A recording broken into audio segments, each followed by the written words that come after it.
Bonjour, donc je m'appelle Psyvolode. Je parlais plus spécifiquement d'une technologie en particulier donc, qui s'appelle l'oculométrie. En anglais, c'est eye tracking.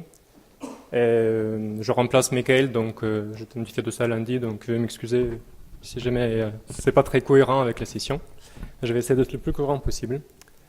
Euh, l'oculométrie, c'est pourquoi c'est intéressant pour l'aviation, parce que depuis les années 70, dans le fameux accident de Everglades où les pilotes n'ont pas regardé les vitesses et ont fini pas très bien.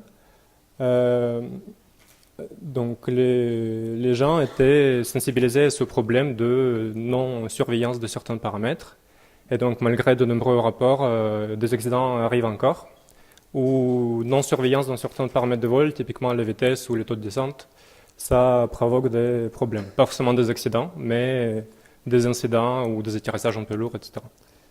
Donc les derniers accidents, ils datent, c'est pas si vieux que ça peut dater de 2013, 2015, ça arrive encore de nos jours.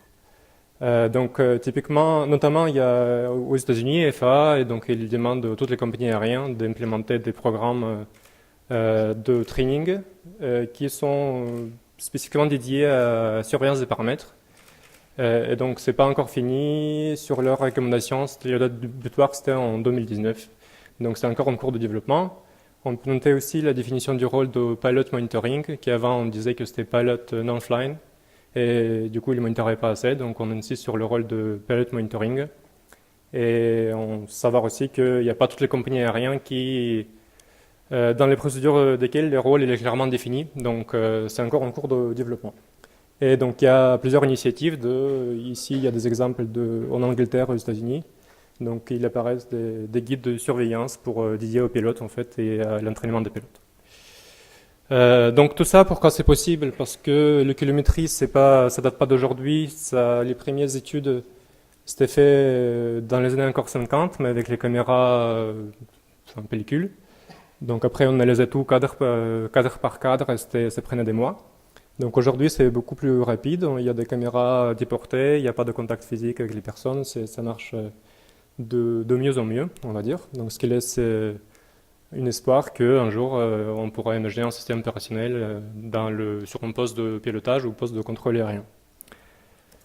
C'est un PDF, du coup, voilà, les vidéos sont disparues, mais il y a Frédéric Day qui va montrer un exemple de ce que c'est l'oculométrie en vol réel, je pense, c'est ça, s'il aura du temps. Donc il y a deux aspects. Il y a le bonhomme qui va surveiller le système. Et donc après, il y a deux systèmes où l'oculométrie peut être utile. Donc à savoir, oculométrie, il y a ce qui est mouvement oculaire ou des parcours visuels, balayage des instruments de bord. On peut regarder ça. Mais aussi, on peut regarder le diamètre pupillaire ou des mouvements rapides des yeux, etc. Donc c'est un peu plus longtemps parce que c'est pas très robuste pour l'instant pour être implémenté en vol réel, mais on peut estimer l'état interne du pilote avec ces informations de dilatation pupillaire, par exemple. Donc je ne vais pas parler trop de ça aujourd'hui. Donc après, il y a qualité de surveillance. Donc là, on peut très bien utiliser l'oculométrie pour regarder et vérifier si le parcours oculaire du pilote ou d'un contrôleur aérien est conforme à ce qu'on pense, ou à ce qu'on entend.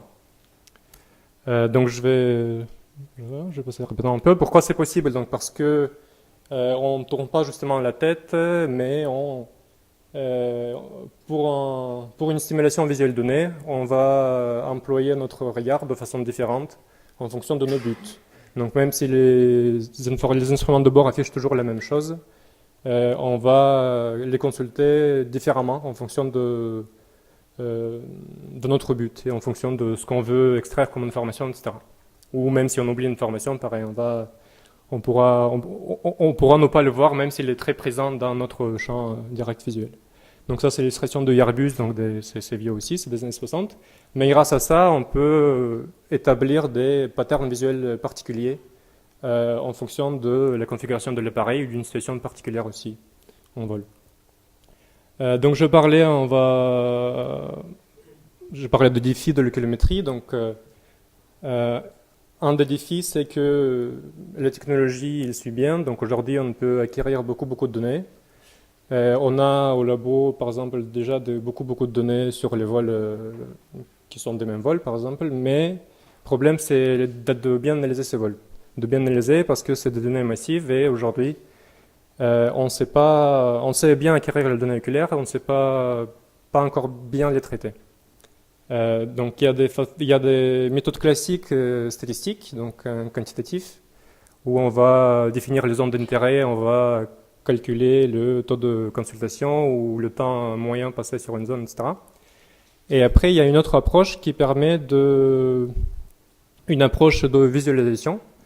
Et je les présente ça aussi parce que c'est des travaux en collaboration avec ENAC, avec Christopher Terre. Donc, en visualisant les données massives, on arrive à extraire les stratégies employées par l'utilisateur. Donc, je donne quelques exemples. Donc là, il y a deux exemples de visualisation classique. Donc, carte de chaleur, où les éléments les plus regardés, ils seront comme sur une carte de météo, ils seront un peu rouges. Et à droite, par contre, là où il y a plus de problèmes, c'est les gaze plots, donc c'est affichage des séquences de fixation et des saccades. Donc ça, c'est juste 30 secondes et déjà, comme vous voyez, c'est un peu bruité. Donc si on pense à afficher une heure d'enregistrement de vol, ça va être quelque chose d'illisible absolument.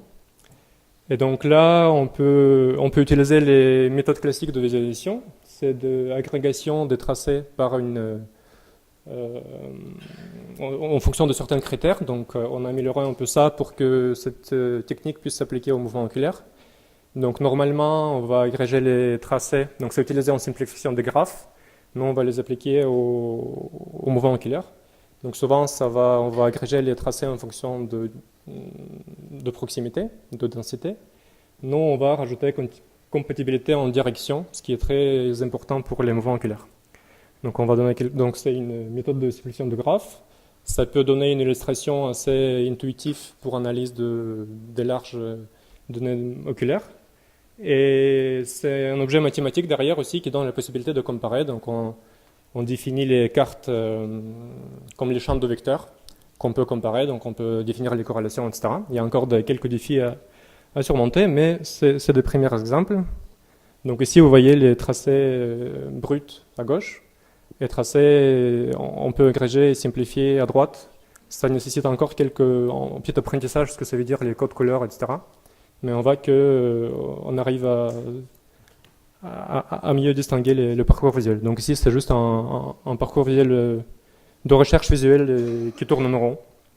Et on arrive à le voir avec cette technique. Donc il y a quelques exemples aussi de Airbus, notamment.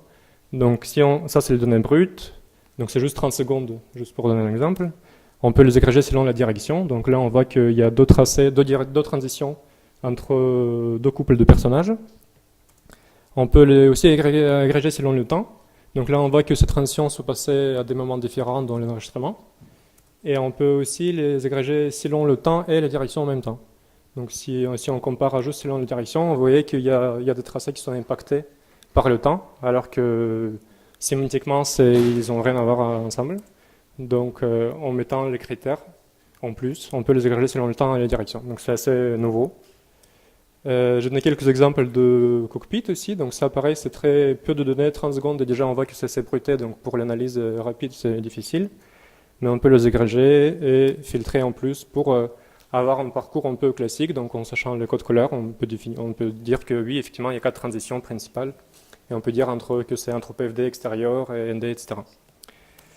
Donc un autre exemple, voilà, donc on peut dire que à partir de données brutes qui sont illisibles, ça c'est au bout de quart d'heure d'enregistrement.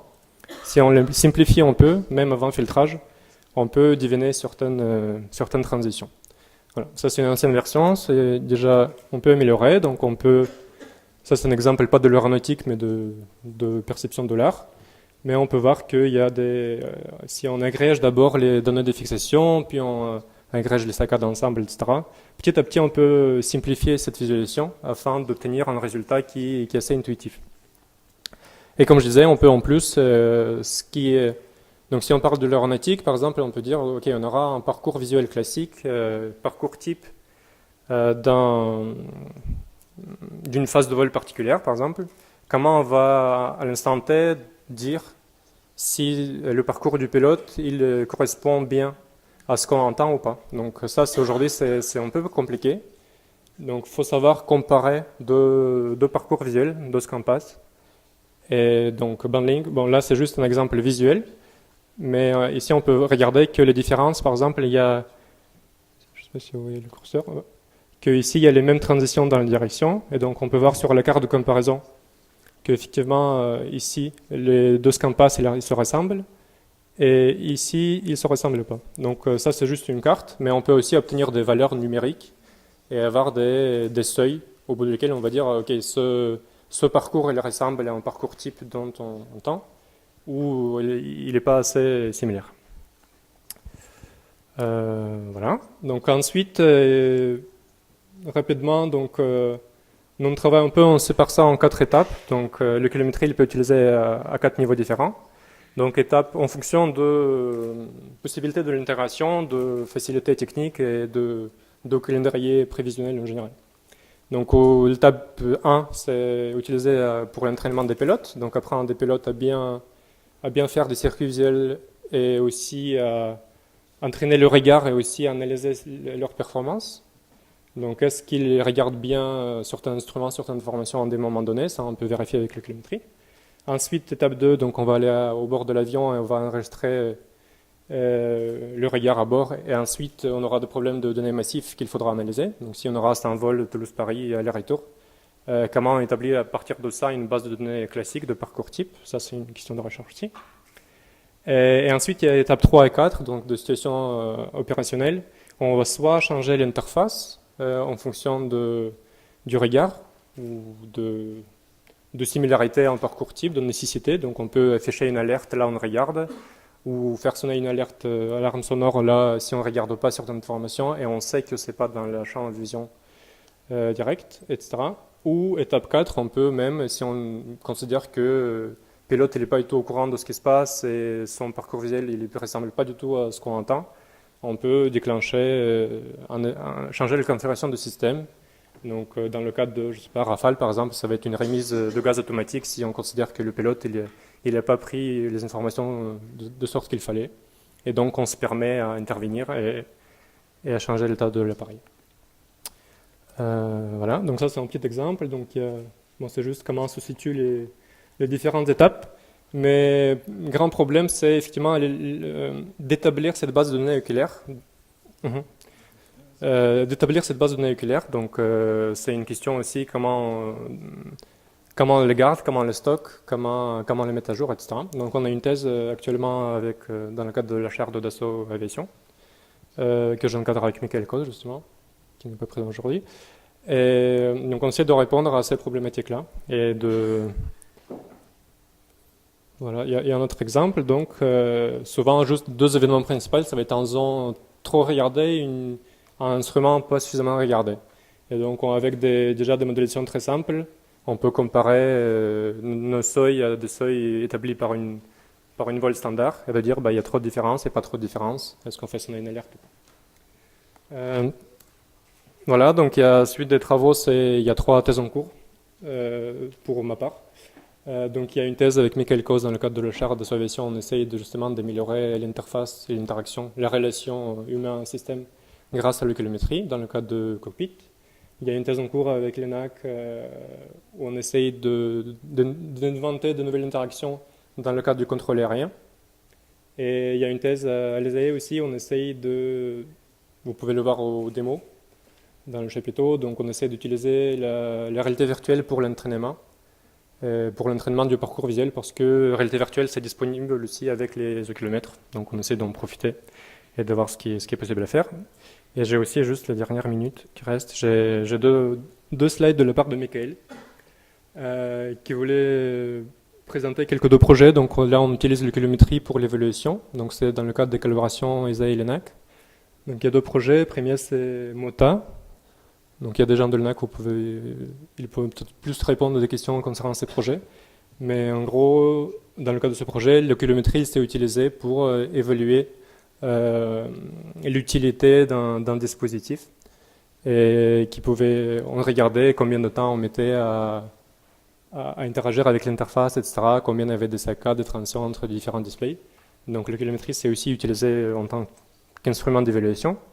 Et un autre projet, où ici il y a une collaboration avec l'ENAC et l'Université Laval, où on évaluait des alertes. Donc si on parlait, il y a le mot certification, par exemple, dans le titre de ces interventions.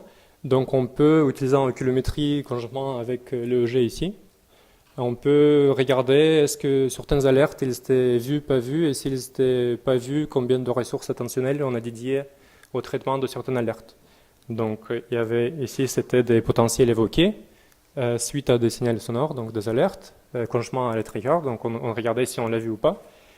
Et donc on pouvait comparer entre deux alertes. Donc on peut choisir la meilleure alerte, l'alerte qui se prêtait mieux à la détection point de vue interne du contrôleur aérien. Donc si on parle de certification, on pourrait penser aussi à des outils qui permettent de trancher entre deux alertes possibles, ou de dire une nouvelle alerte, elle doit répondre à certains critères de traitement de l'information. Voilà, merci de votre attention.